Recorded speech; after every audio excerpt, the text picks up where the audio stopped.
Welcome to ఉదయం TV news. ముందుగా bulletin లో హెడ్లైన్స్ చూద్దాం.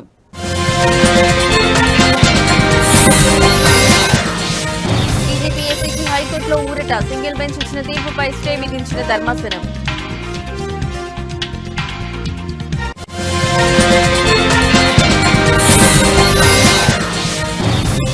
ఈ కార్ రేస్ లో కీలక పరిణామం. అధికారులపై చర్యలకు విజిలెన్స్ సిఫార్సు.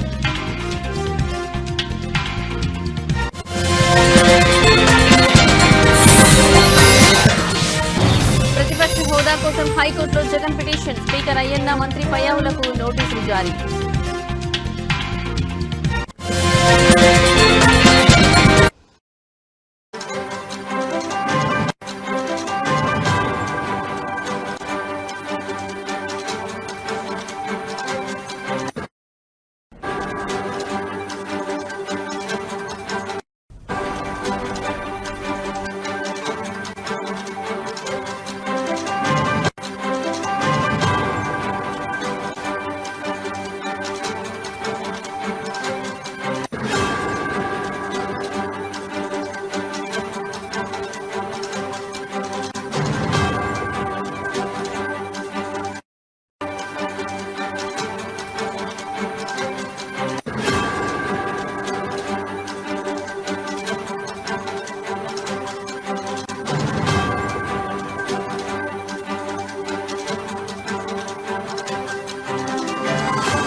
రైట్, ఇక బ్రేకింగ్ న్యూస్ చూస్తున్నాం. తెలంగాణ పబ్లిక్ సర్వీస్ కమిషన్ టీజీపీఎస్సీకు హైకోర్టులో ఊరట లభించింది. గ్రూప్ 1 వివాదంపై హైకోర్టు డివిజనల్ బెంచ్ సంచలన తీర్పు వెలువరించింది. సింగిల్ బెంచ్ ఇచ్చిన తీర్పును సస్పెండ్ చేస్తూ ఆదేశాలు జారీ చేసింది. ఈ కేసు తదుపరి విచారణను వచ్చే నెల 15కు వాయిదా వేసింది. గ్రూప్ 1 పరీక్షపై అభ్యర్థులు దాఖలు చేసిన పిటిషన్ విచారించిన హైకోర్టు సింగిల్ బెంచ్ విచారించింది. తుది మార్కుల జాబితా, జనరల్ ర్యాంకింగ్స్ ను రద్దు చేస్తూ తీర్పు వెలువరించింది. దీనిపై టీజీపీఎస్సీ హైకోర్టులో అప్పీల్ చేయగా డివిజనల్ బెంచ్ ఈ రోజు విచారించింది. సింగిల్ బెంచ్ తీర్పుపై స్టే విధిస్తూ ఉత్తర్వులు జారీ చేసింది.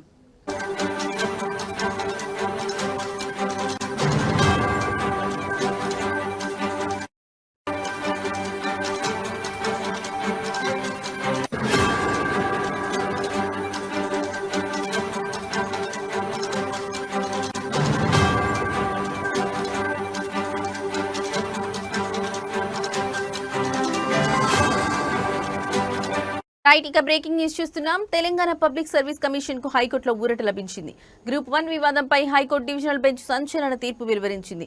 సింగిల్ బెంచ్ ఇచ్చిన తీర్పును సస్పెండ్ చేస్తూ ఆదేశాలు జారీ చేసింది. ఈ కేసు తదుపరి విచారణను వచ్చే నెల 15కు వాయిదా వేసింది. గ్రూప్ 1 పరీక్షపై అభ్యర్థులు దాఖలు చేసిన పిటిషన్ విచారించిన హైకోర్టు సింగిల్ బెంచ్ విచారించింది. తుది మార్కుల జాబితా, జనరల్ ర్యాంకింగ్స్ ను రద్దు చేస్తూ తీర్పు వెలువరించింది. దీనిపై టీజీపీఎస్సీ హైకోర్టులో అప్పీల్ చేయగా డివిజనల్ బెంచ్ ఈ రోజు విచారించింది. సింగిల్ బెంచ్ తీర్పుపై స్టే విధిస్తూ ఉత్తర్వులు జారీ చేసింది.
రైట్, ఇక బ్రేకింగ్ న్యూస్ చూస్తున్నాం. రాష్ట్ర రాజకీయాల్లో సంచలనం సృష్టిస్తున్న ఫార్ములా ఈ కార్ రేస్ కేసులో కీలక పరిణామం చోటు చేసుకుంది.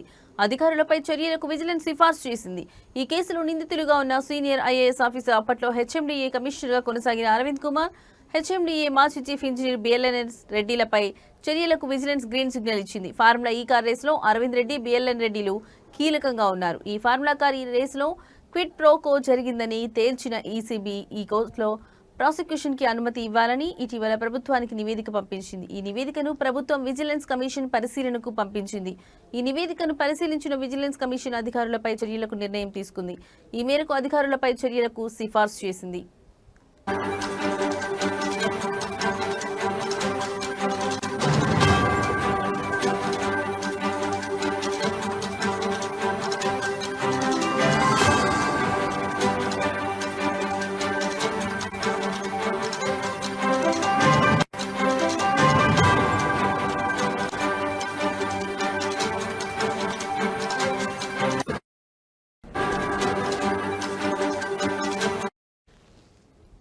మరోవైపు మాజీ మంత్రి కేటీఆర్ పై ప్రాసిక్యూషన్ అనుమతి కోరుతూ ఏసీబీ సమర్పించిన నివేదికను సీఎస్ గవర్నర్ కు పంపించారు. దీనిపై ఇప్పటివరకు గవర్నర్ ఎలాంటి నిర్ణయం తీసుకోలేదు.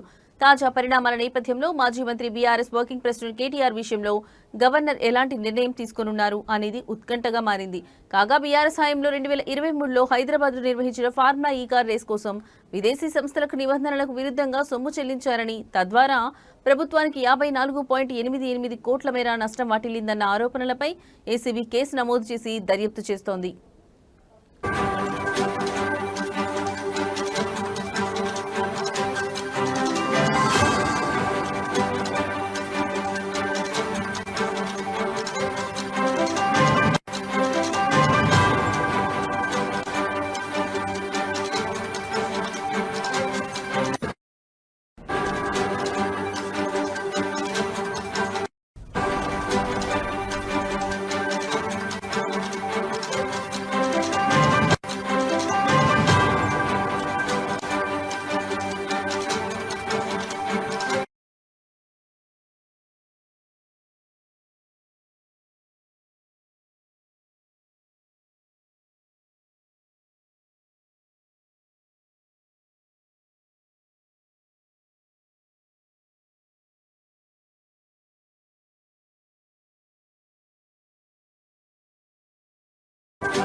రైట్, ఇక బ్రేకింగ్ న్యూస్ చూస్తున్నాం. ఆంధ్రప్రదేశ్ శాసనసభలో ప్రతిపక్ష హోదా కల్పించాలంటూ వైసీపీ అధినేత జగన్ దాఖలు చేసిన పిటిషన్ పై ఈ రోజు హైకోర్టులో కీలక పరిణామం చోటు చేసుకుంది. ఈ పిటిషన్ పై విచారణ చేపట్టిన న్యాయస్థానం అసెంబ్లీ స్పీకర్ అయ్యన్న పాత్రుడితో పాటు రాష్ట్ర ప్రభుత్వానికి నోటీసులు జారీ చేసింది.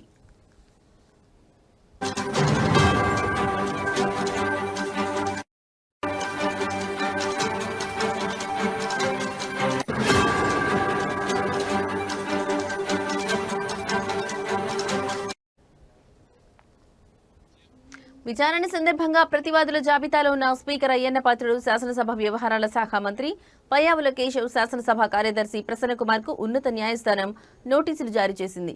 ఈ వ్యవహారంపై తదుపరి విచారణను అక్టోబర్ 4వ తేదీకి వాయిదా వేసింది. కాగా గతంలో జగన్ దాఖలు చేసిన మరో పిటిషన్ను కూడా ఈ కేసుతో కలిపి విచారించాలని న్యాయస్థానం ఆదేశించడం గమనార్హం.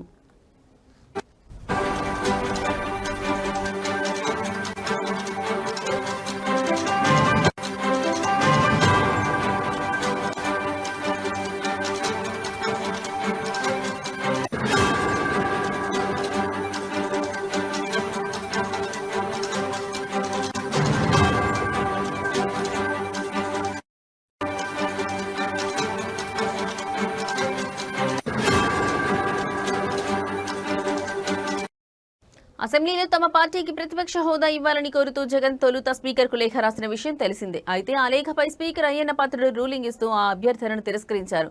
ప్రజలు ఇవ్వని ప్రతిపక్ష హోదాను తామెలా కల్పిస్తాం అని ఆయన ప్రశ్నించారు. రాజ్యాంగ అసెంబ్లీ నిబంధనలు ఇందుకు అంగీకరించవని ఆయన స్పష్టం చేశారు.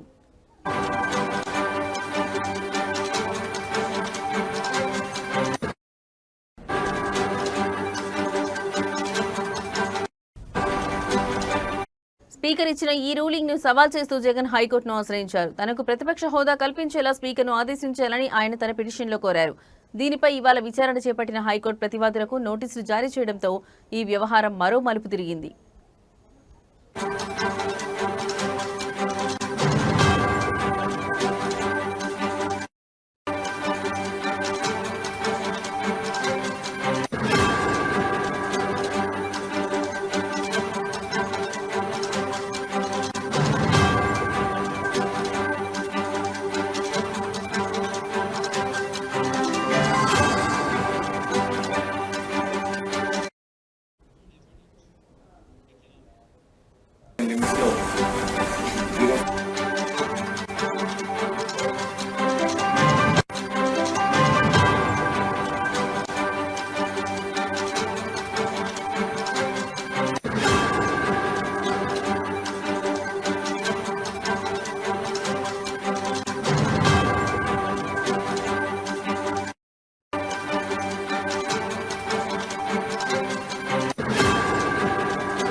రైట్, ఇక బ్రేకింగ్ న్యూస్ చూస్తున్నాం. రాష్ట్రంలో స్థానిక సంస్థల ఎన్నికల నిర్వహణకు తాము సిద్ధంగా ఉన్నట్లు ఎన్నికల సంఘం ప్రభుత్వానికి లేఖ ద్వారా తెలియజేసింది. అన్ని పరిస్థితులు అనుకూలిస్తే ఈ నెల 29న ఎన్నికల షెడ్యూల్ను విడుదల చేయనున్నట్లు ఈసీ వెల్లడించింది. ఎన్నికల నిర్వహణకు సంబంధించి సరైన కార్యాచరణ ప్రణాళిక ఇవ్వాలని ఈసీ ప్రభుత్వాన్ని కోరింది. నెల రోజుల వ్యవధిలో ఎన్నికల ప్రక్రియను పూర్తి చేయాలని ఈసీ ప్రణాళిక వేస్తోంది. దీంతో వచ్చే నెలలో స్థానిక సంస్థల ఎన్నికలు జరిగే అవకాశం ఉంది. ఈ ఎన్నికల్లో బీసీ రిజర్వేషన్లపై ప్రభుత్వం ప్రత్యేక జీవో విడుదల చేయనుంది. ఈ జీవో విడుదలైన తర్వాతే ఎన్నికల ప్రక్రియ మరింత ముందుకు సాగుతుంది. ఎన్నికలు సమీపిస్తున్న తరుణంలో గ్రామాల్లో ఇప్పటికే సందడి మొదలైంది. దసరా పండుగ తర్వాత గ్రామాల్లో ఎన్నికల హడావిడి మరింత ఊపందుకోనుంది. ప్రస్తుతం నిలిచిపోయిన స్థానిక సంస్థల ఎన్నికలు త్వరలో జరగనున్న నేపథ్యంలో అధికార ప్రతిపక్ష పార్టీలు అభ్యర్థుల ఎంపికపై దృష్టి సారించాయి. గ్రామాల్లో రాజకీయ వాతావరణం వేడెక్కనుంది.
రైట్, ఇక బ్రేకింగ్ న్యూస్ చూస్తున్నాం. ప్రస్తుత ప్రపంచ ఆర్థిక అనిశ్చితుల కారణంగా పెట్టుబడిదారులు బంగారంపై భారీగా పెట్టుబడులు పెడుతుండటంతో త్వరలోనే 10 గ్రాముల బంగారం ధర 2 లక్షలకు చేరే అవకాశం ఉందని ప్రఖ్యాత స్టాక్ బ్రోకరేజ్ సంస్థ Jefferies global head Chris Wood అంచనా వేశారు. ప్రస్తుతం 10 గ్రాముల బంగారం ధర 1,10,000 పైగా ఉండగా రాబోయే రోజుల్లో ఇది ఏకంగా 77% మేర పెరిగి 2 లక్షల మార్కును చేరుకోవచ్చని ఆయన అభిప్రాయపడ్డారు. ఈ ధర పెరుగుదల ఎప్పటి వరకు ఉంటుందో మాత్రం ఆయన స్పష్టం చేయలేదు. ప్రపంచవ్యాప్తంగా ఆర్థిక వ్యవస్థలో నెలకొన్న అనిశ్చితి, ద్రవ్యోల్బణం, భౌగోళిక రాజకీయ ఉద్రిక్తతలు వంటి కారణాల వల్ల సురక్షితమైన పెట్టుబడిగా భావించే బంగారంపై ఇన్వెస్టర్లు దృష్టి సారిస్తున్నారని నిపుణులు చెబుతున్నారు. ప్రస్తుతం దేశీయ మార్కెట్లో 10 గ్రాముల బంగారం ధర 1,10,000 పైనే పలుకుతోంది. అదేవిధంగా వెండి ధర కూడా కిలోకు 1,40,000 మార్కును దాటింది. ఈ ధరలు రోజురోజుకు పెరుగుతూనే ఉన్నాయి. ఈ నేపథ్యంలో క్రిస్ వుడ్ అంచనాలు నిజమైతే బంగారం ధర కొత్త శిఖరాలను చేరుకోవడం ఖాయమని మార్కెట్ వర్గాలు భావిస్తున్నాయి.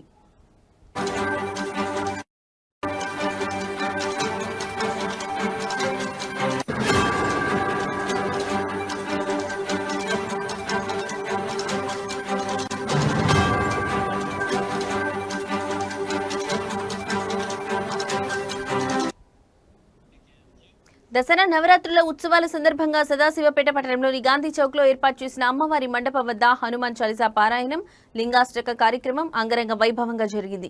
ఈ కార్యక్రమానికి మహిళలు, భక్తులు వందలాదిగా తరలివచ్చారు. భక్తి శ్రద్ధలతో హనుమాన్ చాలీసా పారాయణంలో పాల్గొన్నారు. భక్తుల నినాదాలు, భజనలతో ఆ ప్రాంతమంతా ఆధ్యాత్మిక వాతావరణంతో నిండిపోయింది. భక్తులందరి సహకారంతో ఈ పారాయణ కార్యక్రమం విజయవంతమైంది. దసరా ఉత్సవాల్లో భాగంగా ఈ ఆధ్యాత్మిక కార్యక్రమాలు నిర్వహించడం పట్ల భక్తులు హర్షం వ్యక్తం చేశారు.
బైపాస్ రోడ్డులో వర్షాల వల్ల ఏర్పడిన గుంతల మరమ్మతులు వెంటనే చేపట్టాలని, రోడ్డు వెడల్పు పనులను వేగవంతం చేయాలని డిమాండ్ చేస్తూ Adityanagar colony welfare association committee ఆధ్వర్యంలో నేడు నిరసన ర్యాలీ నిర్వహించారు. కాలనీ అధ్యక్షులు జి సాయిలు నాయకత్వంలో గుంతలు పడ్డ చోట నిలబడి నిరసన తెలియజేశారు. ఈ సందర్భంగా కాలనీ అధ్యక్షులు జి సాయిలు మాట్లాడుతూ బైపాస్ రోడ్డులోని స్వీట్ హౌస్ వద్ద వర్షాల కారణంగా ఏర్పడిన పెద్ద గుంత వల్ల చాలా మంది ద్విచక్ర వాహనదారులు కింద పడి ప్రమాదాలకు గురవుతున్నారని ఆవేదన వ్యక్తం చేశారు. ప్రజల సమస్యలను పట్టించుకోవాల్సిన ఆర్ఎండ్బి మరియు మున్సిపల్ అధికారులు నిర్లక్ష్యం వహిస్తున్నారని ఆయన ఆగ్రహం వ్యక్తం చేశారు. ప్రమాదాలు జరిగాక అయినా అధికారులకు పట్టింపు లేదా అని ప్రశ్నించారు.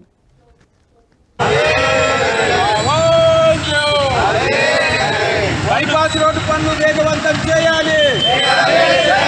బైపాస్ రోడ్డు వెడల్పు వేగవంతం చేయాలి. బైపాస్ రోడ్డు పనులు వేగవంతం చేయాలి. బైపాస్ గుండా వెళ్తున్న రోడ్లు వర్షాకాలంలో గుంతలు పడి ప్రజలు చాలా ఇబ్బందులు పడుతూ ఉన్నారు. ప్రత్యేకంగా బృందావన్ కాలనీ చౌరస్తాలో స్వీట్ హౌస్ దగ్గర పెద్ద గుంత ఏర్పడి మరి ఇక్కడ వెళ్తున్న బైక్ల మీద కానీ కార్ల మీద కానీ వెళ్తున్న వాళ్ళు చాలామంది స్కిడ్ అయి పడిపోయి ప్రమాదాలకు గురై హాస్పిటల్లో పడుతున్న పరిస్థితి. చిన్న చిన్న మరమ్మతులు చేయాలని చెప్పేసి మున్సిపల్ ఆర్ఎండ్బి అధికారులకు విజ్ఞప్తి చేస్తూ ఉన్నాం. ప్రమాదాలకు గురవుతున్న మరి బాధితులను ఆదుకోవాలని చెప్పేసి మేము విజ్ఞప్తి చేస్తూ ఉన్నాం. వర్షాకాలంలో గుంతలు పడి మరమ్మతులు చేపట్టాలని చెప్పేసి రాష్ట్ర ప్రభుత్వము, జిల్లా అధికారులు మరి అనేక ఆదేశాలు ఇచ్చినా బైపాస్ రోడ్లో మాత్రం ఈ గుంతలు పూడ్చట్లేదు. హైవే నుండి బసవేశ్వర విగ్రహం వరకు ఈరోజు నిత్యము వేలాది మంది ప్రయాణం చేస్తున్న పరిస్థితి. సంగారెడ్డి పట్టణంలో అనేక బస్సులు ఈ రోడ్డు గుండా వెళ్తూ ఉన్నారు. కొండాపూరు, సదాస్పేట మండలానికి సంబంధించిన గ్రామాలకు సంబంధించిన వేలాది మంది ఈ బైపాస్ గుండా వెళ్తున్న పరిస్థితి. మరి చాలా మంది ఇక్కడ ప్రమాదాలు జరిగి గుంతలు పడి మరి గాయాలు అవుతున్నా మరి అధికారులు ఎందుకు పట్టించుకోవట్లని చెప్పేసి మేము ప్రశ్నిస్తూ ఉన్నాం. కేవలం ఒక టిప్పర్ మట్టి కానీ లేకుంటే కంకర కానీ మీకు ఇట్లాంటివి చేసినట్టయితే, మరమ్మతులు చేసినట్టయితే ప్రజల ప్రాణాలను కాపాడడానికి అవకాశం ఉంటుంది. వెంటనే municipal doctor B R Ambedkar Konaseema జిల్లా రావులపాలెం మండలం ఈతకోట గ్రామంలోని జాతీయ రహదారి కొత్త సెంటర్లో కొలువై ఉన్న శ్రీ కనకదుర్గ అమ్మవారిని వాడపల్లి శ్రీ వెంకటేశ్వర స్వామివారి దేవస్థానం నూతన చైర్మన్ మధునూరి వెంకటరాజు దర్శించుకున్నారు. దసరా మహోత్సవాలను పురస్కరించుకుని ఆలయానికి వచ్చిన మధునూరి వెంకటరాజు దుర్గమ్మ ఆలయం అమ్మవారికి ప్రత్యేక పూజలు నిర్వహించి ఆశీస్సులు పొందారు. ఆలయానికి వచ్చిన ఆయనకు ఆలయ కమిటీ చైర్మన్ వెలుగట్ల రామకృష్ణ మరియు కమిటీ సభ్యులు ఆలయ మర్యాదలతో ఘన స్వాగతం పలికారు. ఇటీవల వాడపల్లి దేవస్థానానికి నూతన చైర్మన్ గా నియమితులైన వెంకటరాజు ఈతకోటలోని దుర్గామాత ఆలయ సందర్శన ప్రాధాన్యత సంతరించుకుంది.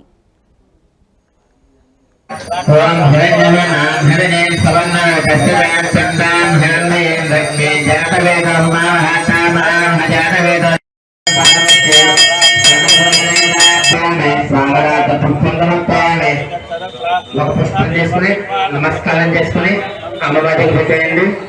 ఒక పుష్ప నమస్కారం చేసుకుని అలా వేసేయండి. ధ్యాయామి ధ్యాన నమస్కారం సమర్పయామి ఆవాహయామి. ఉండటం కూడా చాలా ప్రాముఖ్యత అంతరింది కాబట్టి మనందరం దాతల సహకారం అన్నీ ఇక్కడ చిన్న చిన్న ఇంకా సమస్యలు ఉన్నాయి. ఆ సమస్యలు కూడా మన అందరూ దాతల సహకారంతో అలా ప్రజల సహకారంతో అలాగే మన స్థానిక శాసనసభ్యులు మన ఎమ్మెల్యే బండా సత్యాగ్రహ సహకారంతో దీన్ని మంచిగా అభివృద్ధి చేసుకుని రానున్న రోజుల్లో మరింత అభివృద్ధి చెందాలని మనస్ఫూర్తిగా ప్రార్థిస్తూ ఈ రోజు నాకు ఈ అవకాశం ఇచ్చినటువంటి ఈ గ్రామ ప్రజలందరికీ పేరు పేరు ధన్యవాదాలు. నమో వెంకటేశయ్య. ఈరోజు మన ఈతకోట గ్రామంలో వెలిసినటువంటి అమ్మవారికి దేవీ నవరాత్రులు చాలా ఘనంగా నిర్వహించడం జరుగుతుంది.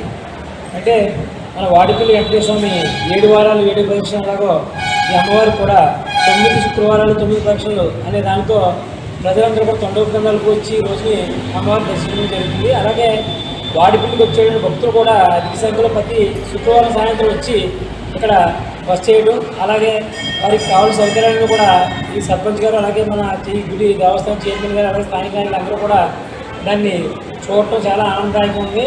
మన రానున్న రోజుల్లో కూడా మనం ఇటువంటి మన దేవాలయాలన్నింటిలో కూడా మనం చాలా ప్రసిద్ధిగా మనం పునర్నిర్మించుకుని అలాగే ఇంటికి కావాల్సిన వసతులు మౌలిక వసతులు అన్నీ కూడా సమకూర్చుకుని. నల్గొండ జిల్లా పోలీసులు 1 టౌన్ పోలీస్ స్టేషన్ పరిధిలోని వైష్ణవి గ్రాండ్ రెస్టారెంట్ లో జరిగిన 80 లక్షల భారీ దొంగతనం కేసును విజయవంతంగా ఛేదించారు. ఈ కేసుకు సంబంధించి 3 నిందితులను అరెస్ట్ చేసి వారి నుంచి దొంగిలించిన సొమ్మును పూర్తిగా స్వాధీనం చేసుకున్నారు. కొంతకాలం క్రితం మిర్యాలగూడలోని ప్రసిద్ధ వైష్ణవి గ్రాండ్ రెస్టారెంట్ లోకి ప్రవేశించిన గుర్తు తెలియని వ్యక్తులు 80 లక్షల నగదును దొంగిలించారు. ఈ సంఘటనలో ఎటువంటి ఆధారాలు లభించకపోవడంతో కేసు పోలీసులకు సవాలుగా మారింది. దీనిపై వెంటనే స్పందించిన నల్గొండ జిల్లా ఎస్పీ శరత్ చంద్ర పవార్ ఐపీఎస్ ఈ కేసును ఛేదించేందుకు 4 ప్రత్యేక పోలీసు బృందాలను ఏర్పాటు చేశారు. పోలీసు బృందాలు వివిధ కోణాల్లో దర్యాప్తును ముమ్మరం చేశాయి. దర్యాప్తులో భాగంగా దొంగిలించిన డబ్బును ఆంధ్రప్రదేశ్లోని జగ్గయ్యపేటలో దాచిపెట్టినట్లు పోలీసులకు కీలక సమాచారం అందింది. ఆ డబ్బును తీసుకునేందుకు నిందితులు జగ్గయ్యపేట వస్తున్నారని తెలుసుకున్న పోలీసులు వ్యూహాత్మకంగా వలపన్ని 3 అదుపులోకి తీసుకున్నారు. దగ్గర Miryalaguda 1 town police station limits లో 050609 2 వీక్స్ అంటే ఆల్మోస్ట్ ఒక 10 days బ్యాక్ వైష్ణవి గ్రాండ్ అనే హోటల్లో 80 lakhs వరకు క్యాష్ పోయింది, దొంగతనం అయిందని చెప్పేసి మనకి కంప్లైంట్ రావడం జరిగింది. దానికి సంబంధించి మనము క్రైమ్ నెంబర్ 295 థెఫ్ట్ కేసు కింద మనం రిజిస్టర్ చేసి ఇమ్మీడియట్గా 4 టీమ్స్ ఫామ్ చేయడం జరిగింది.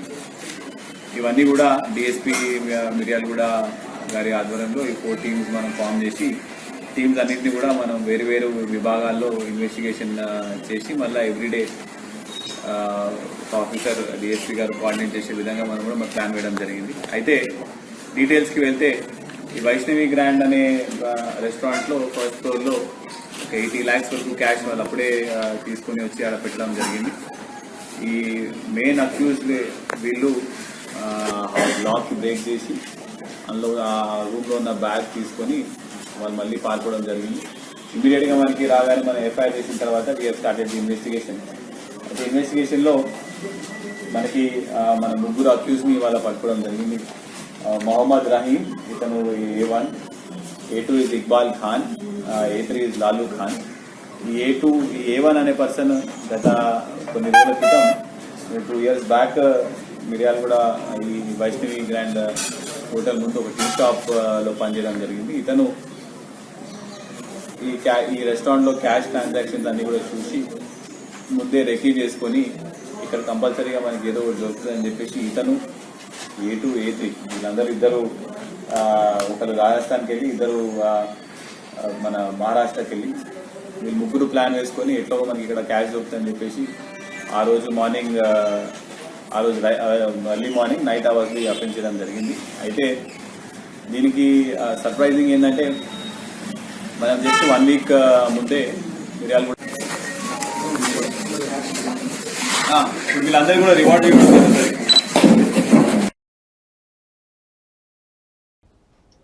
ఇవి ఇప్పటివరకు నా బులెటిన్ అప్డేట్స్. నమస్తే.